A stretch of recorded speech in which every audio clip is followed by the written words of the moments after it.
परब्रह्म श्री स्वामीनारायण ने सन 1781 में उत्तर भारत के छपिया गांव में मनुष्य जन्म धारण किया।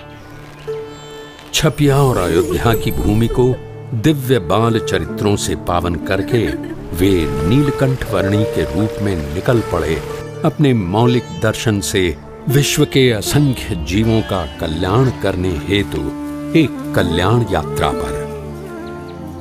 अयोध्या से नैमिषारण्य, हरिद्वार, श्रीपुर, केदारनाथ, बद्रीनाथ, बद्रीवन आदि से होते हुए वे तिब्बत में मानसरोवर पधारे। वहां से गंगोत्री, वंशीपुर आदि से आगे नेपाल में काली गंडकी नदी के किनारे आरोहण करते हुए मुक्तिनाथ जाकर उन्होंने तपश्चर्या की। मुक्तिनाथ से बुटोल नगर आदि स्थानों से होते हुए गोपाल योगी को आत्यंतिक मुक्ति का मार्ग दिखाकर नीलकंठ वर्णी वहां से पूर्व दिशा में आगे बढ़ चले पोखरा की ओर।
नेपाल प्रदेश की वादियों और पहाड़ियों को पार करते हुए नीलकंठ वर्णी आ पहुंचे पोखरा सरोवर पर।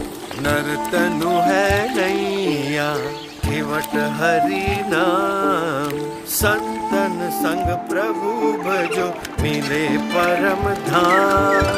नरतनु है नैया केवट हरि नाम, संतन संग प्रभु भजो मिले परम धाम। पोखरा की सेती गंगा नदी में स्नान कर उसे पावन करके नीलकंठ वर्णी आगे बढ़ चले। मध्य में सूर्य रहता है और उस सूर्य के चारों ओर अलग अलग ग्रह परिभ्रमण करते रहते हैं। कई नगरों, पहाड़ों और वनों को पार करते हुए नीलकंठ वर्णी आ पहुंचे धार्मिक स्मारकों के लिए प्रख्यात नगर काठमांडू में।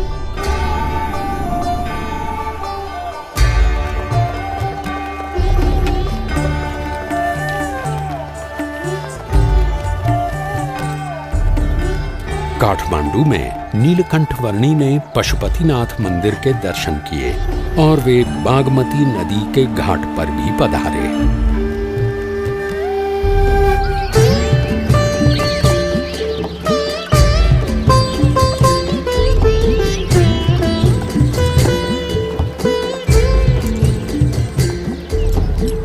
वैभवी नगरी काठमांडू के कई स्थानों पर होते हुए कुछ साधु संतों के समुदाय के साथ नीलकंठ वर्णी वहां के राजा के महल में आ पहुंचे।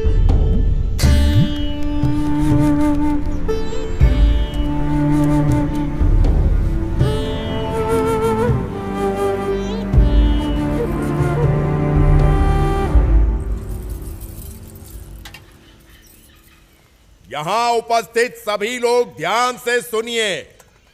हमारे राजा जी को कुछ असाध्य रोग हुआ है, जिससे उनके पेट का दर्द मिट ही नहीं रहा है।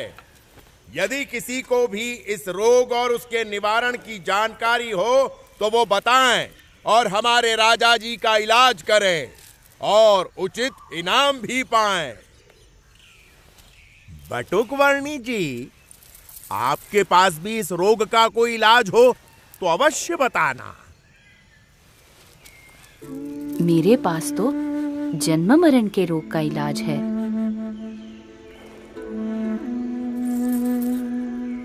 सोच समझकर बोलना बालक। मैं राजा हूं, रण बहादुर साहा। सन्यास में भगवान होते हैं।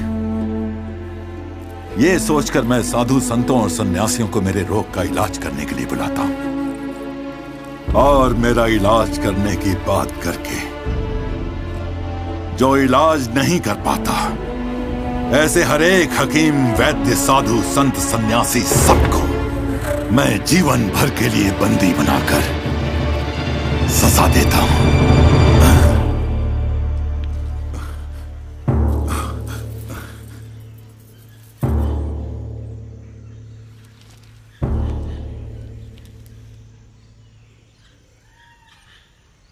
वहीं तो आप भूल कर बैठते हैं राजन।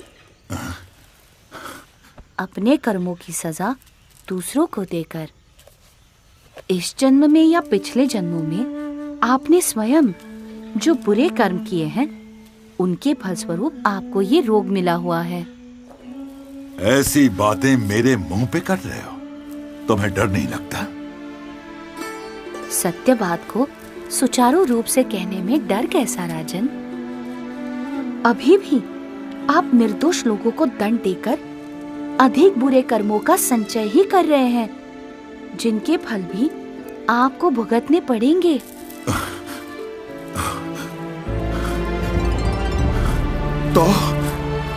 तो मैं क्या करूं? कैसे छुटकारा पाऊं इन सब से? कैसे छुटकारा पाऊं इन सब से?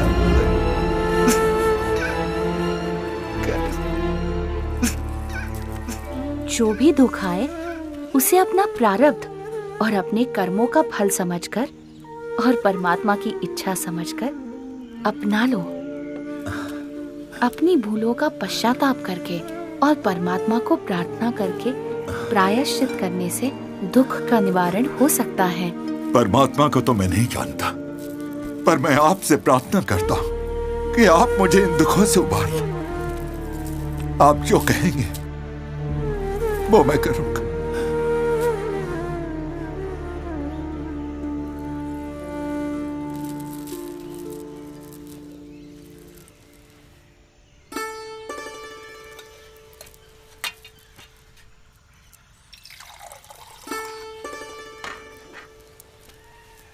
ये पी लीजिए।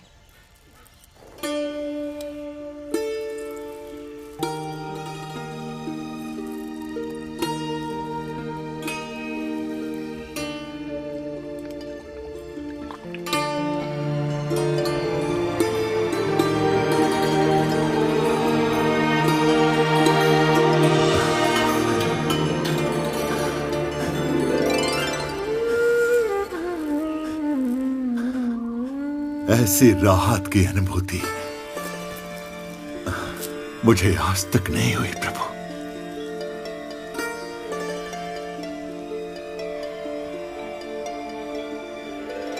बताइए, मैं आपके लिए क्या कर सकता हूं? मुझे कुछ नहीं चाहिए, बस जिन निर्दोष लोगों को आपने बंदी बनाकर रखा हुआ है, उन सबको छोड़ दीजिए। जैसा आप कहें प्रभु।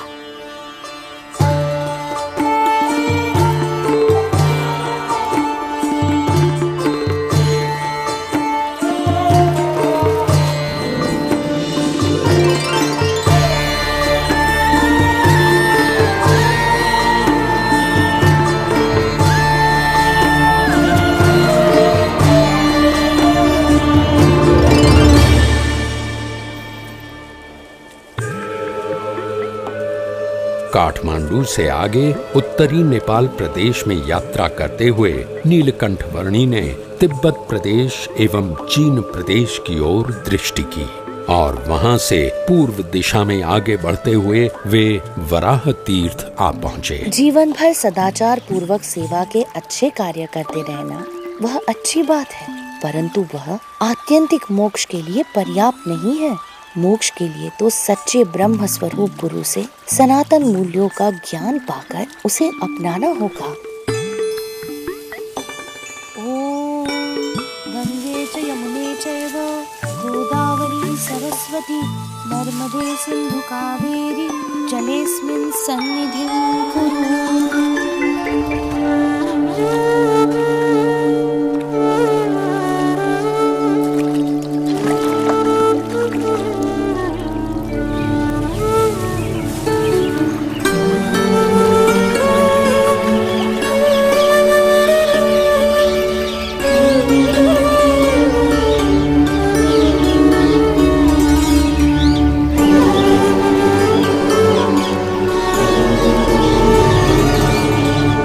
अपनी कल्याण यात्रा से नेपाल प्रदेश को पावन करने के पश्चात नीलकंठ वर्णी उत्तर पूर्वी भारत के असम प्रदेश में सिरपुर, परशुराम कुंड आदि स्थानों में पधारे और वहां से आगे असम प्रदेश में नीलकंठ वर्णी के स्वागत के लिए मानो ब्रह्मपुत्र नदी के नीर तत्पर थे।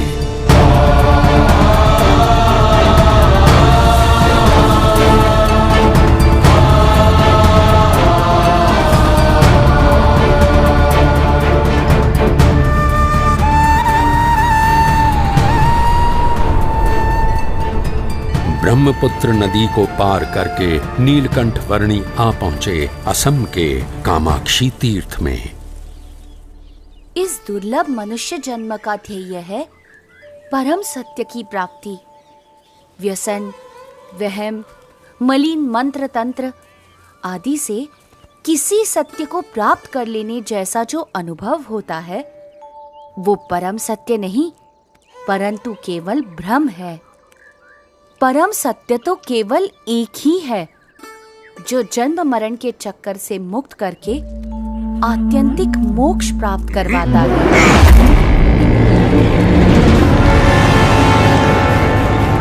ए बच्चे, क्या सुख दुख की बातें बना रहा है तू?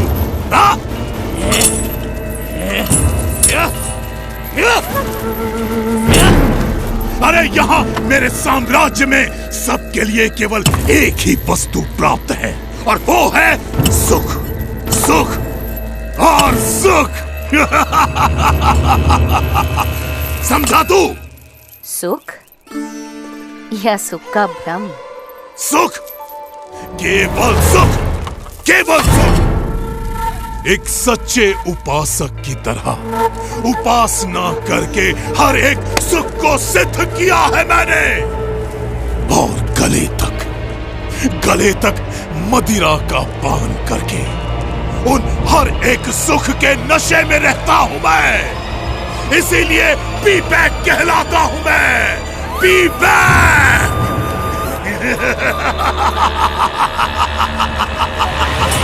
P back.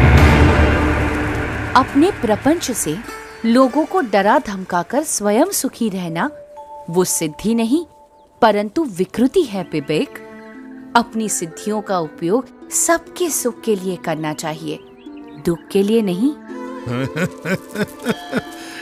अरे वाह, ये छोटे गुरुजी तो ज्ञानोपदेश भी देते हैं।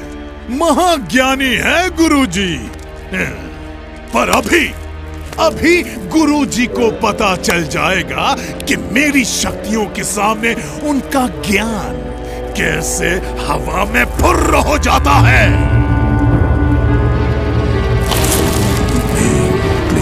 फट। ओम ह्रीं क्लीं फट। ओम ह्रीं क्लीं फट। ये देख मेरी शक्ति छोकरे, ये देख।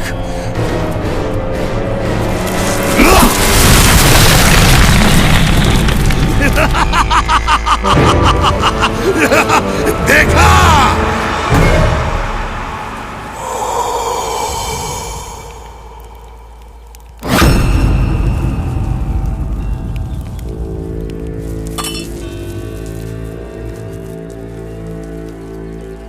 घबराइए मत, परमात्मा की दिव्य शक्ति पर भरोसा रखिए। उनका दृढ़ आश्रय रखिए, तो इसकी मलिन विद्या की शक्ति अपने आप असमर्थ हो जाएगी, आपको कुछ भी नहीं कर पाएगी। ये छोकरे, मेरे शिष्यों को मेरे ही विरुद्ध भड़का रहा है तू?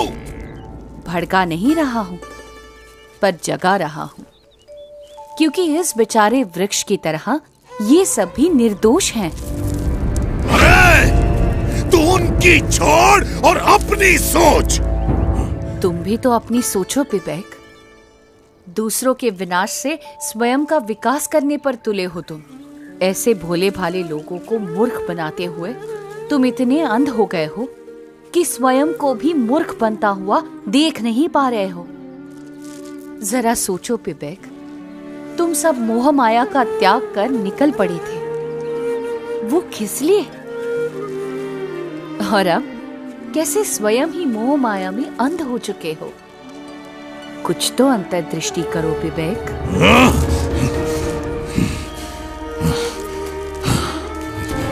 इसे कैसे पता? वैसे मेरी भूल तो है, लेकिन नहीं, ये बकवास कर रहा है।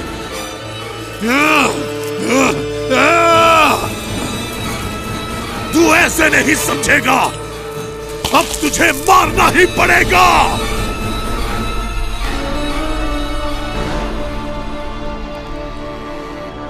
परमात्मा की काल शक्ति के सिवा कोई किसी को मार नहीं सकता। अरे, तुझे मारने के लिए तो मेरी शक्ति ही काफी है।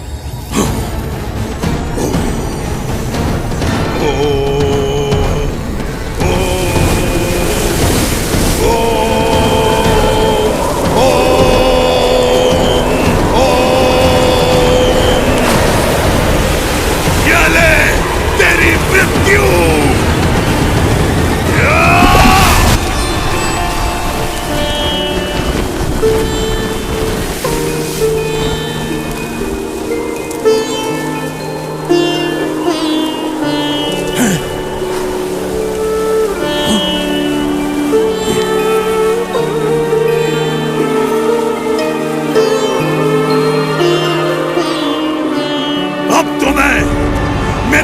शक्तियों का आह्वान करूंगा और तुझे मार के ही दम लूंगा।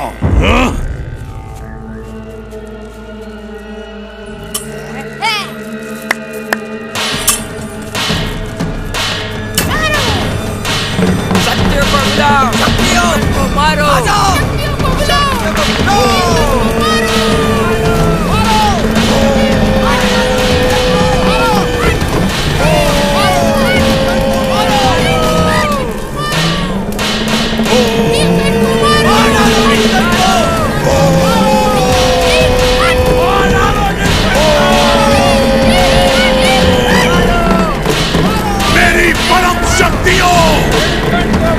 मैं आप सबका आह्वान करता हूँ, इस लड़के को खत्म कर दो, मार डालो इसे।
कैसे संभव है? भीम क्लीम फट, ओम भीम क्लीम फट।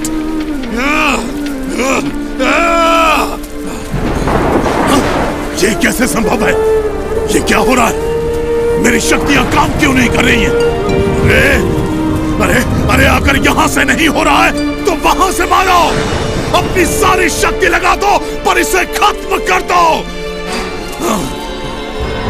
हाँ? ये कैसे संभव है? मेरी शक्ति एक छोकरे के सामने हाथ जोड़कर बैठ गई है। नहीं, असंभव, असंभव। पता नहीं क्यों, पर आज तो तू बच गया। पर कल मैं मेरी सभी शक्तियों को जागृत करके आऊंगा और तेरा नाश करके ही दम लूंगा। तुझे नहीं छोड़ूंगा मैं छोकरे। कल तक का इंतजार और तेरा सर्वनाश। तेरा सर्वनाश।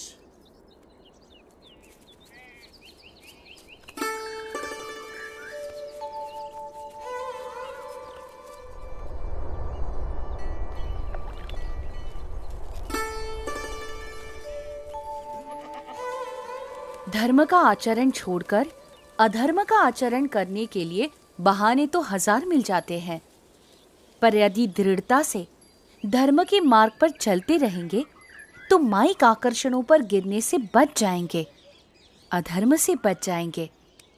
वरना तो मार्ग भी गलत और ध्येय भी गलत, और साधना ही गलत होगी तो साध्य कैसे योग्य मिलेगा? नीलकंठ वर्णी, नीलकंठ वर्णी, नीलकंठ वर्णी, नीलकंठ वर्णी, क्षमा कर दीजिए मुझे, मैंने बहुत बड़ी भूल की है। अरे पीबेक, गुरुदेव, मुझे क्षमा कर दीजिए गुरुदेव, और मुझे अपना शिष्य स्वीकार कर लीजिए। कल रात को मैंने मेरे सभी आराध्यों का फिर से आह्वान किया और उनसे कहा कि वे आपका नाश कर दें, तो उन्होंने तो मुझे ही बहुत मारा, पटक पटक कर धो दिया मुझे। और उन्होंने कहा कि आप तो सबके स्वामी, सर्वोपरि परमात्मा है। मुझे क्षमा कर दीजिए प्रभु, मुझे क्षमा कर दीजिए। सच्चे गुरु के बिना कोई भी साधक इधर उधर भटक ही जाता है। मैं भी भटक गया था। कोई बात नहीं विवेक, मार्ग से भटक जाने का अर्थ हमेशा ध्येय से भटक जाना ही नहीं होता। तुम्हारे पूर्व जन्मों की भूलों को तुम अज्ञान के कारण भूल गए हो, वैसे ही इस जन्म की भूलों को ज्ञान से भुला दो और अभी से एक अच्छे जीवन की शुरुआत कर दो। जी गुरुदेव, गुरुदेव, मैंने बहुत भूल की है। अब आप ही मेरा मार्गदर्शन कीजिए।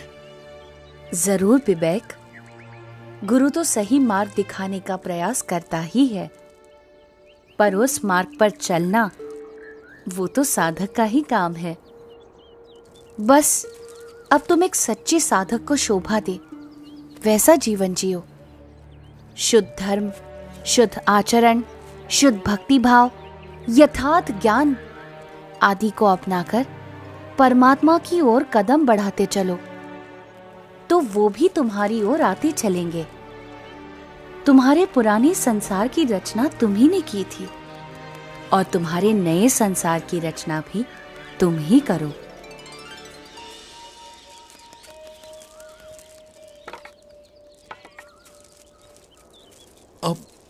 आप कहां चल दिए गुरुदेव? अब मुझे आपसे दूर नहीं होना है।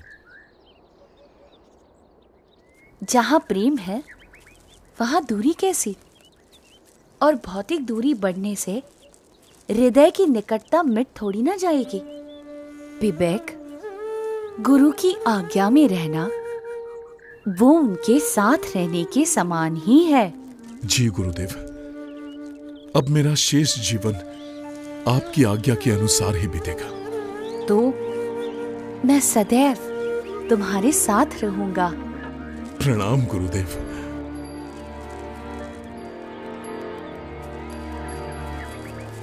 प्रणाम नीलकंठ वर्णी। सच्चे गुरु की सच्ची संगति और उस संगति से आत्यंतिक मोक्ष की प्राप्ति, साक्षात परमात्मा की प्राप्ति, परम कल्याण के इस परम संदेश को फैलाने के लिए अपने अगले पड़ावों की ओर नीलकंठ वर्णी आगे बढ़ चले, असम के घने वनों से होते हुए।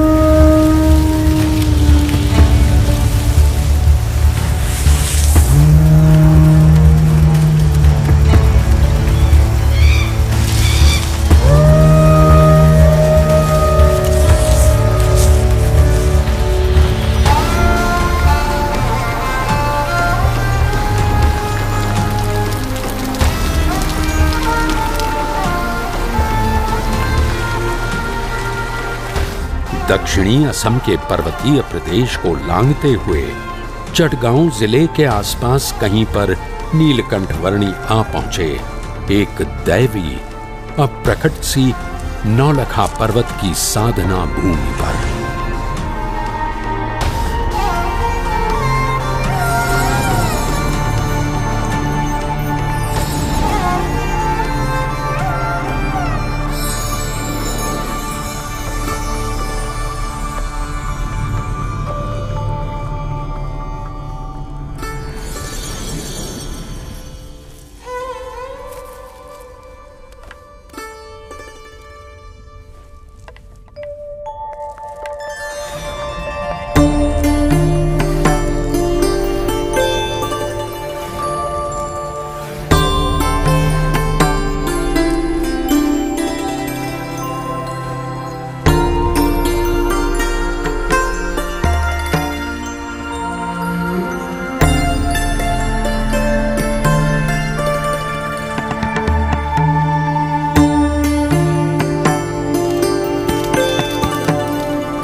इस दिव्य और अप्रकट पर्वत भूमि पर 9 लाख योगी युगों से योग साधना करके अनेक सिद्धियों को प्राप्त कर रहे हैं, जिससे अंततः वे आपकी महिमा को समझ सकें और मोक्ष प्राप्त कर सकें।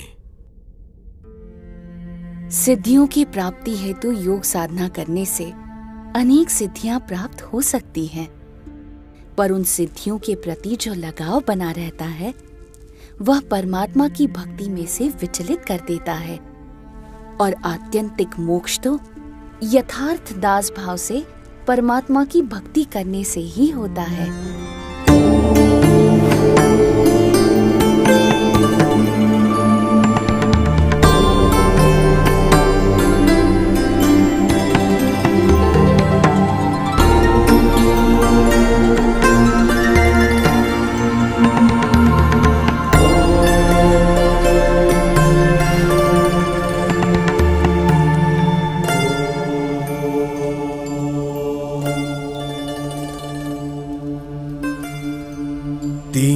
के आपके प्रत्यक्ष योग से हमारा अज्ञान नाश हो रहा है।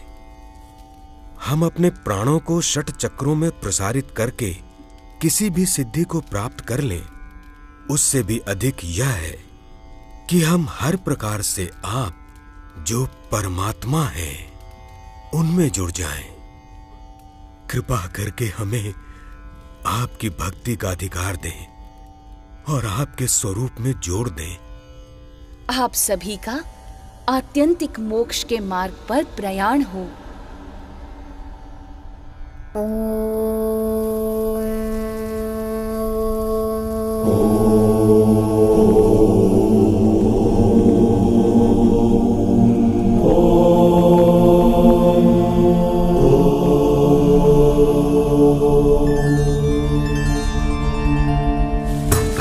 नौलखा पर्वत के 9 लाख योगियों को कल्याण प्रदान करके अपनी कल्याण यात्रा को नीलकंठ वर्णी ने बंगाल प्रदेश में आगे बढ़ाया और बंगाल में बालवा कुंड आ पहुंचे। कुछ दिन बालवा कुंड प्रदेश में बिताकर नीलकंठ वर्णी ने अपनी कल्याण यात्रा को आगे बढ़ाया सुंदरवन के प्रदेश में।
बंग देश को पार कर नीलकंठ वर्णी गौड़ देश में श्री चैतन्य महाप्रभु की जन्मभूमि नवद्वीप में आ पहुंचे।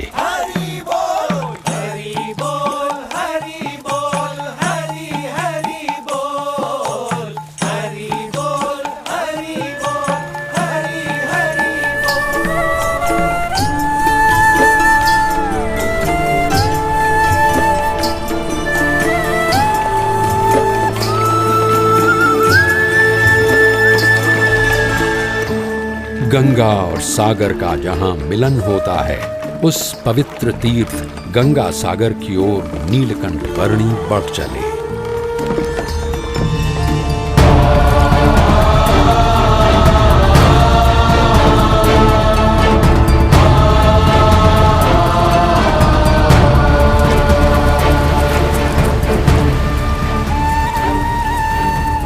नीलकंठ वर्णी सागर द्वीप में स्थित सुंदरवन में कपिल मुनि के आश्रम में आए। यहाँ कपिल मुनि द्वारा रचित सांख्य शास्त्र का समन्वय सनातन वैदिक धर्म के एक मौलिक दर्शन के साथ करने का जैसे उन्होंने संकल्प लिया और वहां से पूर्वी भारत के उड़ीसा प्रदेश में आ पहुंचे।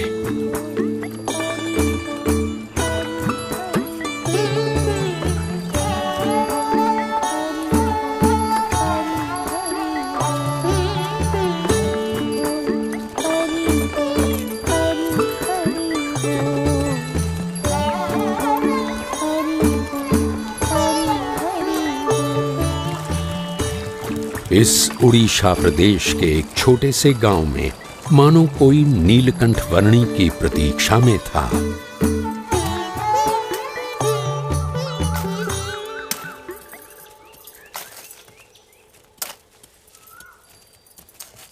जयराम भैया, उन्होंने कहा कि संसार व्यवहार के सारे कर्तव्यों को निभाते हुए भी अपनी चित्त की वृत्ति भगवान में रखे रहोगे तो आपका गृहस्थाश्रम श्रेष्ठ होगा।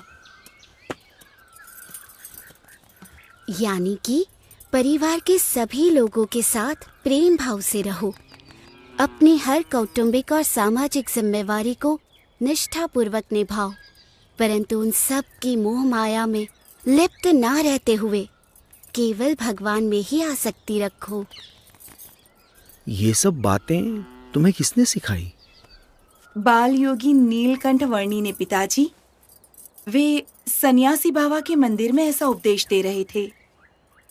तो तुम दोनों उन्हें हमारे यहाँ लेकर क्यों नहीं आई?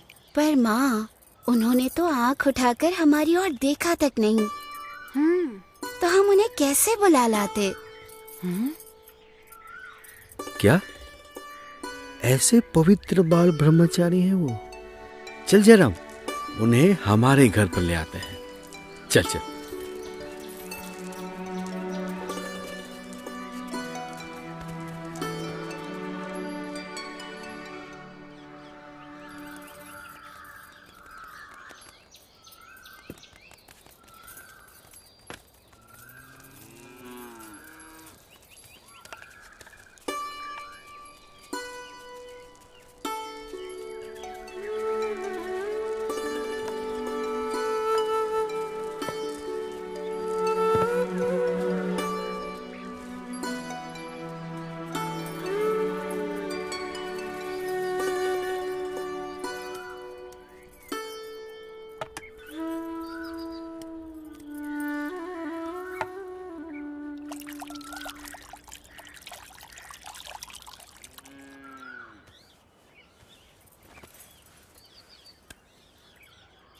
ये कमल ककड़ी लीजिए, ताजी हैं।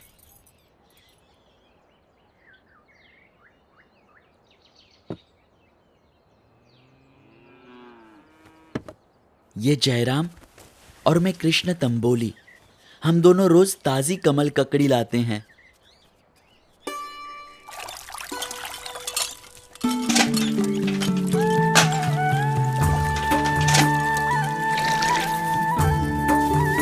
दैनिक दिनचर्या में व्यस्त रहते हुए भी प्रभु भक्ति में लीन रहा जा सकता है और ऐसे निरंतर भक्ति करने से बुद्धि शुद्ध होती है। कलौ कीर्तनात्, कली युग में भजन भक्ति से भगवान का सानिध्य मिलता है।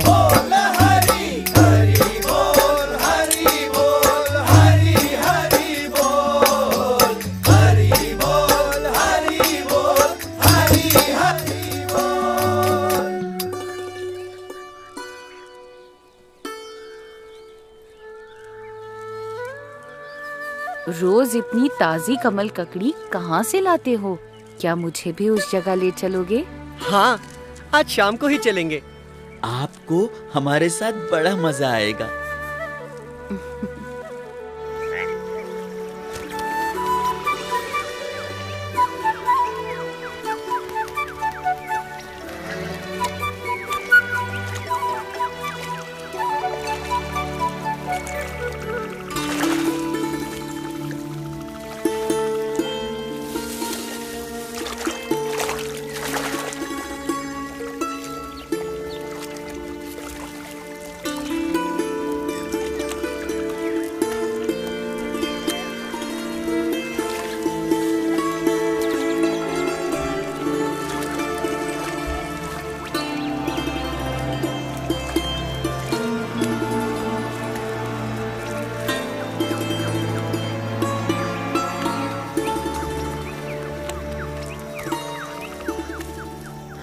चलो नौका विहार करके उस किनारे तक जाकर वापस आ जाते हैं।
इस समय इस डरावने वन में जाना उचित नहीं होगा। हाँ, बहुत डरावनी जगह है। डरो मत, मैं तुम्हारे साथ हूँ। चलो। ठीक है।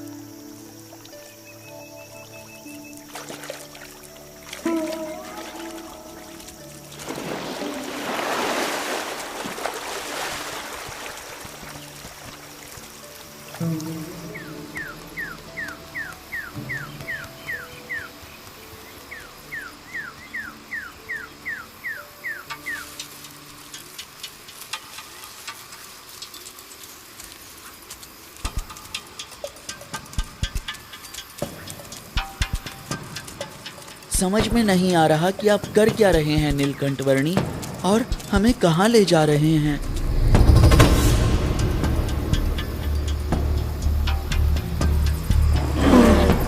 ये तो भालू की आवाज है। हे भगवान। डरो मत, मैं हूं ना, चलते रहो। नीलकंठ, नीलकंठ वर्णी, ये भालू हमें मार डालेगा। नहीं, कुछ नहीं करेगा। शांत रहो, चिंता मत करो।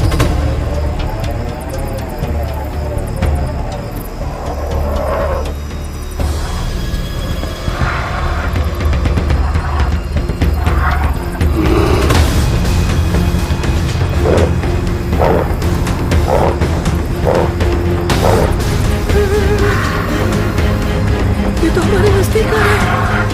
हे भगवान, ये भालू हमें मार डालेगा।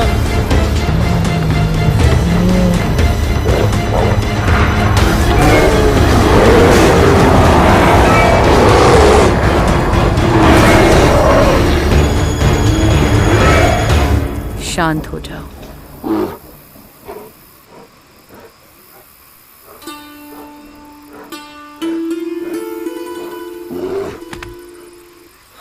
हाँ? ये कैसे हो सकता है? हाँ? चिंतित मत रहो, तुम्हारा कल्याण अवश्य होगा। हाँ? हाँ? अब जाओ।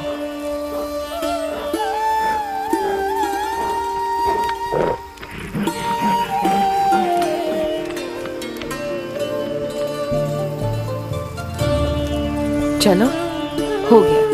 अब वापस घर चलते हैं। हाँ, जल्दी चलो, जल्दी यहाँ से भाग निकलते हैं। जल्दी यहाँ से भाग निकलते हैं। हाँ? भागो भगवान, कहीं वो भालू वापस ना आ जाए।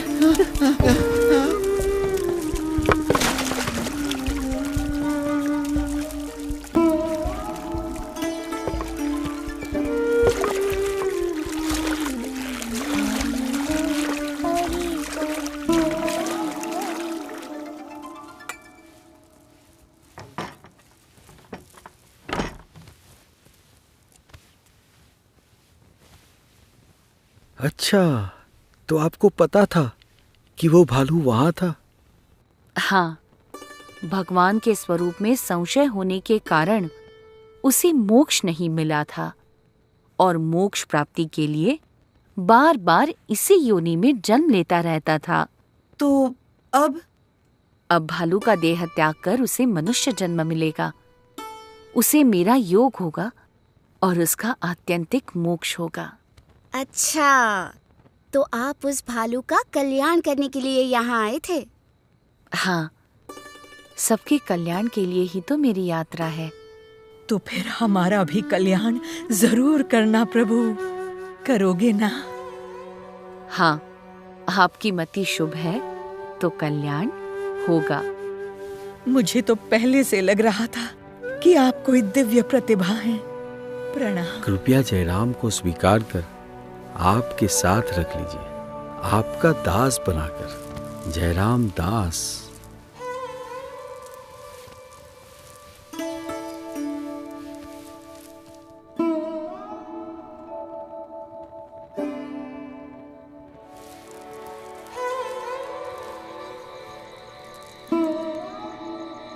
कुछ मुमुक्षुओं को कल्याण के मार्ग पर प्रेरित करने के पश्चात भी उनके साथ ही बस जाना वो नीलकंठ वर्णी की शैली नहीं थी, क्योंकि उनका लक्ष्य था अनंत मुमुक्षुओं के कल्याण के लिए अपनी कल्याण यात्रा को आगे बढ़ाते ही रहना।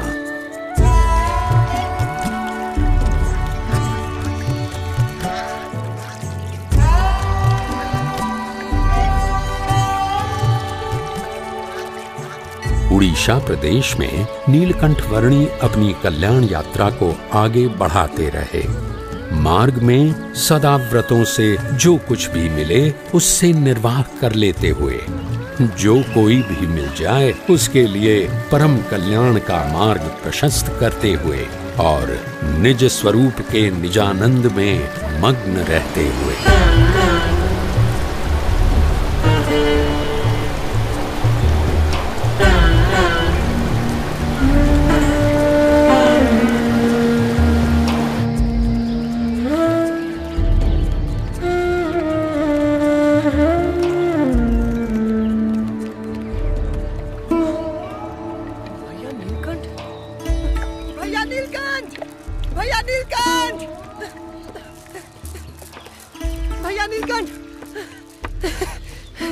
भैया नीलकंठ, 20 दिनों से आपको ढूंढ रहा हूं मैं।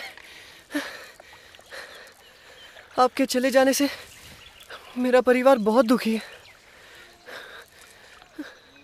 मुझे उनके साथ रहना है और आपके बिना नहीं रहना है। तो घर चलो, आप चलो। उन सबके प्रेम का मैं आदर करता हूँ, परंतु मेरी यात्रा तो अविरत आगे बढ़ती ही रहेगी जयराम दास। क्यों ना तुम भी मेरी यात्रा में जुड़ जाओ।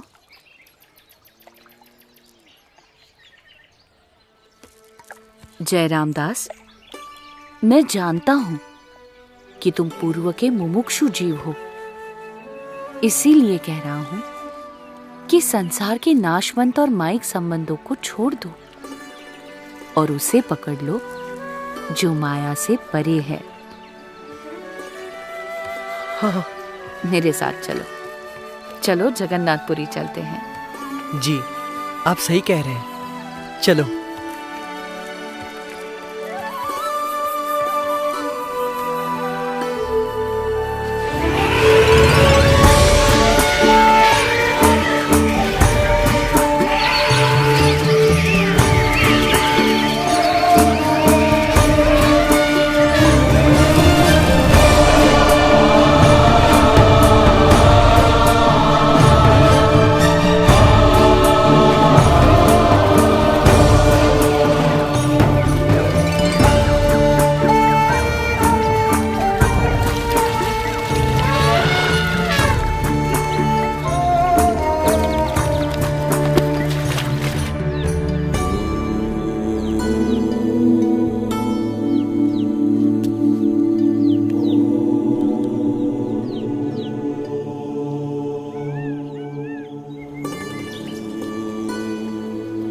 आ जाओ, जिसको भी भुवनेश्वर जाना है मेरी नाव में बैठकर जा सकता है। अरे भाई, नाव का किराया थोड़ा कम नहीं करूंगा, दूसरे के पास चले जाओ। ठीक है, तो फिर हम दूसरी नाव में भुवनेश्वर जाएंगे। अरे केवट, भुवनेश्वर जाना हो मेरी नाव में आ सकता है। सुनो भैया, भाई वो नाव वाला तो बहुत पैसे मांग रहा है। भुवनेश्वर तक जाने के लिए इतना सारा पैसा कौन देगा? अरे भाई केवट, नाव का किराया थोड़ा कम कर दो। इधर तुम्हारी नाव में बैठेंगे और थोड़ी ही देर में उधर भुवनेश्वर की ओर उतर जाएंगे। ले जाता हूँ। उसके लिए इतना ज्यादा दाम ठीक नहीं है। अरे नहीं नहीं भैया, इतना लोभ करोगे और सौदेबाजी करते रहोगे तो इसी किनारे पर रात बितानी पड़ेगी। चलो चलो, मैं तो नाव लेकर जा रहा हूँ। मैं तो एक पैसा भी कम नहीं करूँगा। आना है तो आओ, नहीं तो कोई बात नहीं। हाँ? नीलकंठ वर्णी मेरा इंतजार करते करते आखिर चले गए। हाँ, इतना लोभ नहीं करता तो भी नीलकंठ वर्णी के साथ नाव में होता।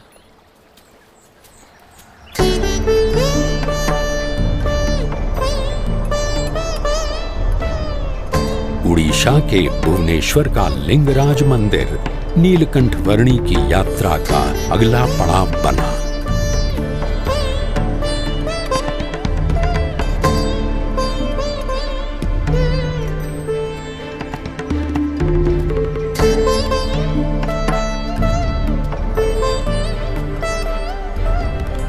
भुवनेश्वर से दक्षिण में नीलकंठ वर्णी साक्षी गोपाल तीर्थ में पधारे।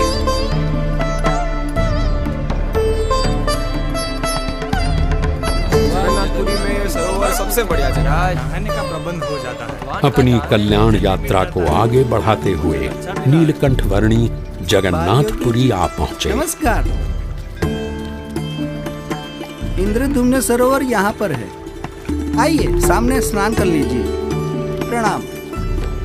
जगन्नाथपुरी में लगभग 10 महीनों के निवास की अवधि में नीलकंठ वर्णी 2 स्थानों पर कई बार जाते रहे। एक इंद्रद्युम्न सरोवर और दूसरा भगवान श्री जगन्नाथ जी का भव्य मंदिर।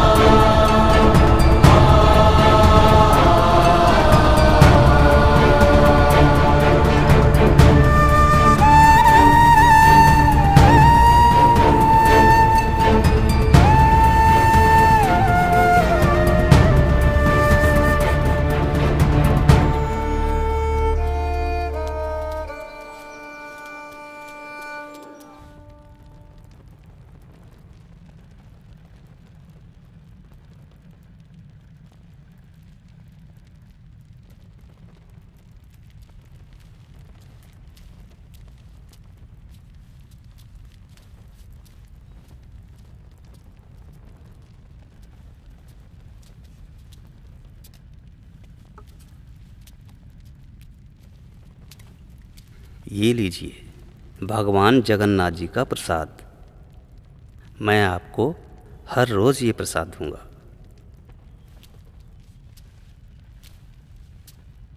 जरूर आते रहिएगा। प्रणाम।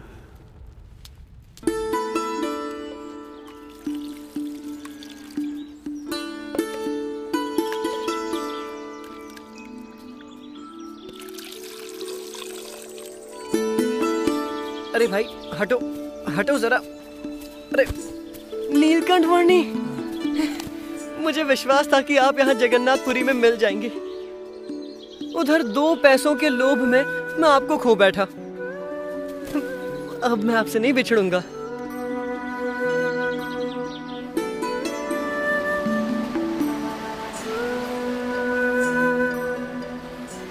जगन्नाथपुरी की भूमि और जगन्नाथपुरी का समुद्र नीलकंठ वर्णी के संग से पावन हो चुके थे, तो फिर जगन्नाथपुरी के राजा कैसे रह जाते।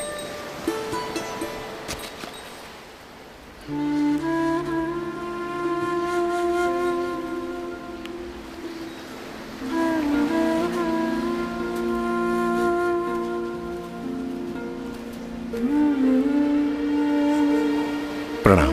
प्रणाम। मैं जगन्नाथपुरी का राजा गजपति राजा दिव्य सिंह देव हूँ। जगन्नाथपुरी के मेरे साम्राज्य में आपकी दिव्य प्रतिभा के बारे में मैंने बहुत कुछ सुना है। प्रणाम।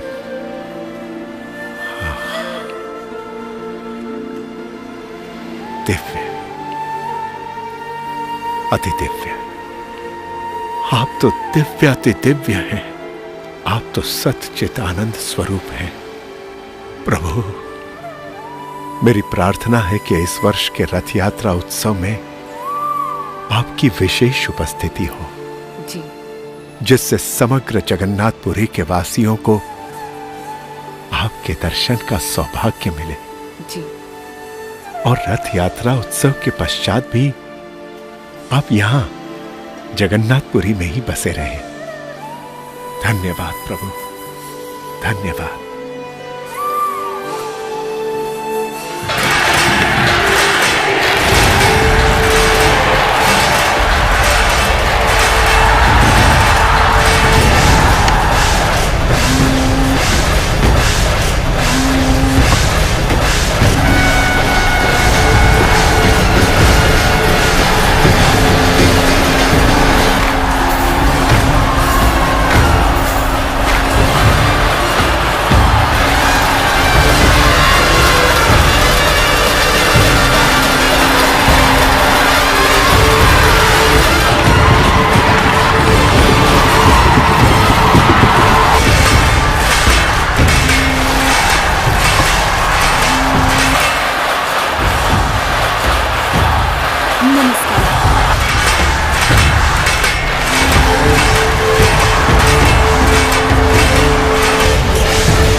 सदा संतुष्ट मनसः सर्वाः सुखमया दिशः। यदि संतोष पूर्वक जीवन जिएंगे तो सुखी रहेंगे।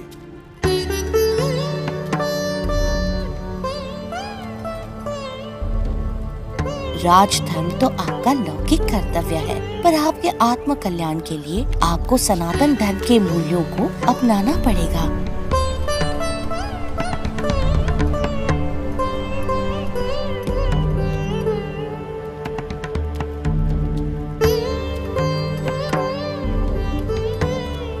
पिछले 10 महीनों में कई बार जगन्नाथ जी के दर्शन आपके साथ किए हैं और आज वैसे दर्शन अंतिम बार किए। 10 महीनों में कभी आपका बहुमान हुआ तो कभी अतिशय अपमान हुआ, कभी आपको अच्छे व्यंजनों का भोजन मिला और कभी तो आप कई महीनों तक केवल वायु भक्षण कर रहे। हर परिस्थिति में आप एक समान प्रसन्नता से रहे।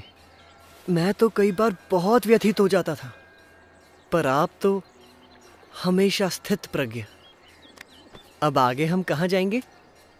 यहाँ से पश्चिम दिशा में महानदी है, उसी पार करके हम आदिकूर्म, पन्ना नृसिंह, मानसपुर आदि से होते हुए दक्षिण भारत में वेंकटाद्रि चलेंगे। उड़ीसा प्रदेश को लांघते हुए नीलकंठ वर्णी ने अपनी कल्याण यात्रा को आगे बढ़ाया आंध्र प्रदेश में।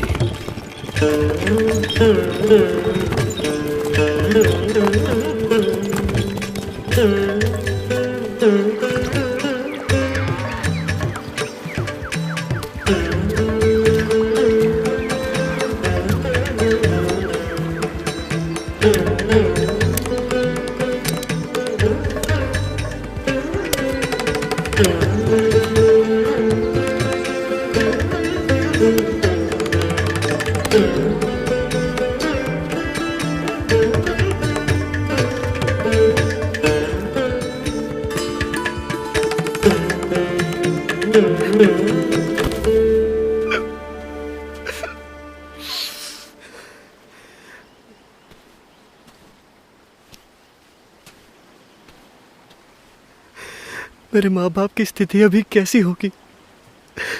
मेरा मन हमेशा उनकी चिंता में लगा रहता है। चलो चलो हम घर वापस चलते हैं।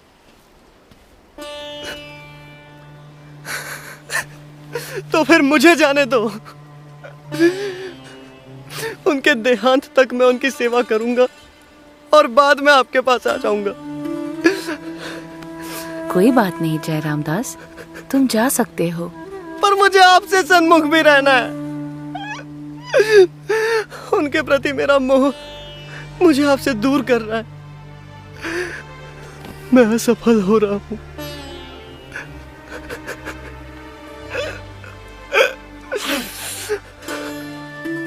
अहम और ममत्व रूपी माया का त्याग करना कोई सरल खेल नहीं है जो तुम ऐसे ही खेल लेते, पर तुमने प्रयास तो किया।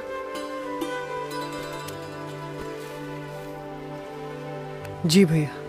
और हाँ, जब से तुम्हारे पिताजी ने तुम्हें मुझको सौंपा है, तब से तुम मेरे कहलाए हो।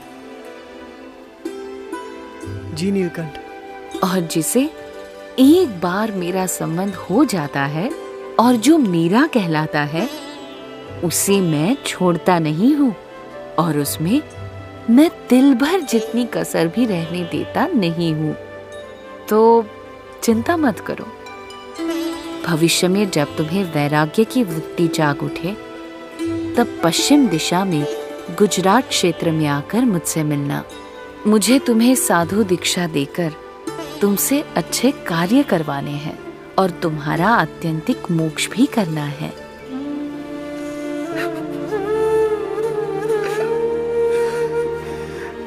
प्रणाम।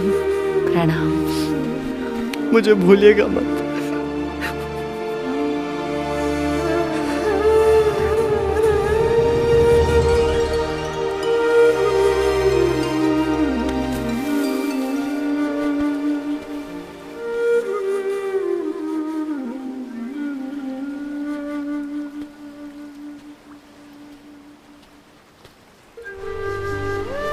हताश हो या आशावान, निर्बल हो या बलवान, नास्तिक हो या श्रद्धावान, सभी का सर्वोत्तम कल्याण वही तो नीलकंठ वर्णी का ध्येय था। अपने मनुष्य अवतरण के इस ध्येय को सिद्ध करने के लिए ही तो नीलकंठ वर्णी ने सन 1792 में अयोध्या से अपनी कल्याण यात्रा प्रारंभ की और कई स्थानों से होते हुए सन 1795 में वे नेपाल प्रदेश के पोखरा तक आए। पोखरा से आगे उन्होंने नेपाल के काठमांडू, असम प्रदेश के कामाक्षी तीर्थ, बंगाल प्रदेश के गंगा सागर, उड़ीसा प्रदेश के भुवनेश्वर और साक्षी गोपाल आदि स्थानों से होते हुए जगन्नाथपुरी तक की यात्रा की और जगन्नाथपुरी से दक्षिण में आंध्र प्रदेश में यात्रा करते हुए अब नीलकंठ वर्णी बढ़ चले दक्षिण भारत के सुप्रसिद्ध तीर्थ तिरुपति की ओर।